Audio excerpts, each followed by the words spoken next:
Country Chronicles unearthed the dark and surprising truth. When Deidre Barnes was a kid in North Carolina, horsing around in the back seat of the car with her little brother, her grandfather drove by the woods in a white neighborhood in Durham. "You got cousins up in there," he called back from the driver's seat, nodding at a stand of loblolly pines and a tangle of kudzu. Barnes and her brother exchanged wide-eyed glances. They had cousins who were wild people. Only later, looking hard, did they spy a headstone. Oh, it's a cemetery. A few years ago, Barnes read in the newspaper that the place was called Gear. "My grandmother's maiden name is Gear," she told me. And so I asked her, "Do we have people buried there?" Before we start the video, make sure to like and subscribe to our channel, then you will not miss our new video. I'm at Barnes at the cemetery on a warm staccato night with Deborah Gonzalez Garcia, the president of the Friends of Gear Cemetery. When I was growing up, I could name 5 African Americans in history. Gonzalez Garcia said 5. Nobody else did anything. At least 1,500 people who did all sorts of things are buried in Gear Cemetery, including Deidre Barnes' great-grandfather, a grandson of Jesse Gear, a plantation owner who sold 2 acres of land to 3 black freedmen in 1877. Gonzalez Garcia and her team have been painstakingly reconstructing the cemetery's population from its 200 surviving headstones and from burial cards recorded by the WBA in the 1930s. The movement to save black cemeteries has been growing for decades, led by black women like Barnes and Gonzalez Garcia, who had families to care for and work full-time jobs but volunteer countless hours and formidable organizing skills looking after the dead and appending American history. They transcribe death certificates, they collect oral histories, they bring in community organizations, keep Durham beautiful helps out at Gear, and hand out rakes and shears and loppers to scouts and college students, tackling poison ivy that's strangling trees. They hold tours warning everyone to wear long pants because of the snakes. They work with churches, they work with businesses. Durham Marble Works repairs broken headstones. Eagle Scouts installed Carolina gravel along what might once have been a carriage road. An archaeological survey will be done soon to make sure that when you walk that road, you're not stepping on sunken graves. The people who started White Rock Baptist Church and Street Joseph's AM&E, Barnes told me they're buried here.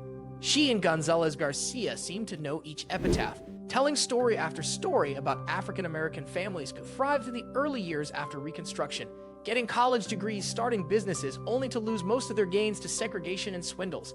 Olivia Tilly Wills, Gonzalez Garcia said, pointing to a stone amid the overgrowth. She was married twice. There was a big court case about her estate. She had investments. Underneath America lies an apartheid of the departed.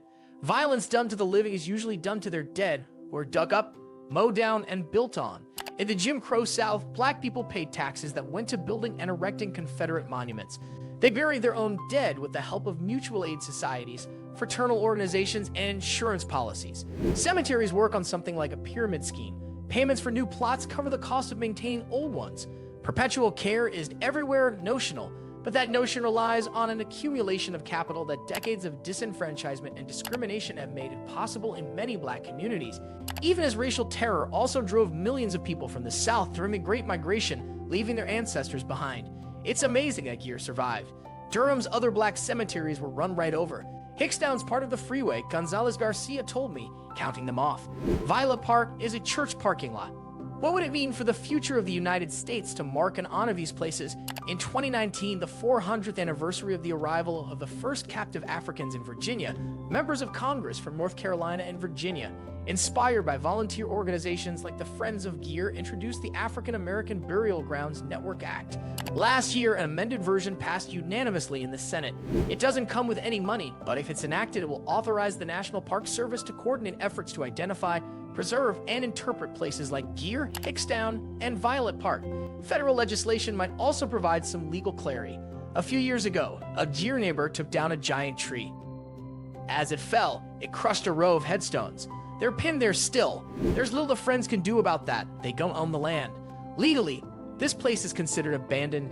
Gonzalez Garcia explained, the city hasn't traced anyone who's inherited the title. The Friends of Gear can't find a title holder either, and not for lack of trying.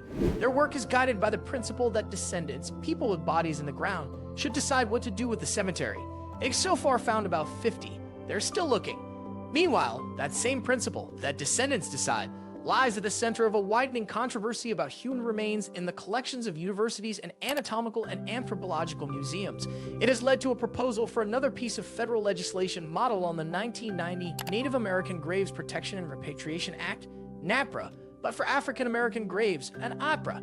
This spring, an essay published in Nature, 3 young black archaeologists call for, among other things, a halt to the unethical study of all human remains in the United States until those of people descended from Africans can be identified and descendants found and consulted. Another group of black archaeologists argued that, on the contrary, suspending research would only further widen the gap between what scientists know about people of African and European ancestry, leading to worse public health outcomes for African Americans who are already adversely affected by a history of medical mistreatment and poor representation in everything from clinical trials to the Human Genome Project. Anti-racist orthodoxy has it that everything's either anti-racist or racist. There is no other position. This anguished disagreement reveals the limits of that premise. It isn't merely an academic dispute.